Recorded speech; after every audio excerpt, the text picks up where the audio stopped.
Viral postingan terakhir Vanessa Angel di Instagram sebelum tewas kecelakaan di tol Nganjuk arah Surabaya kilometer 672+400A, Jawa Timur.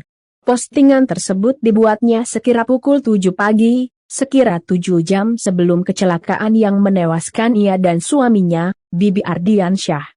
Dalam postingannya, Vanessa Angel meminta pengikutnya di Instagram untuk menebak kemana ia akan pergi. Vanessa Angel membagikan statusnya dalam akun Instagramnya @vanessanagelofficial. Status tersebut memperlihatkan pemandangan luar mobil yang ada di jalan tol. Vanessa kemudian membagikan kolom pertanyaan di dalam status tersebut. "Ada yang bisa tebak aku mau kemana?" tulis Vanessa Angel.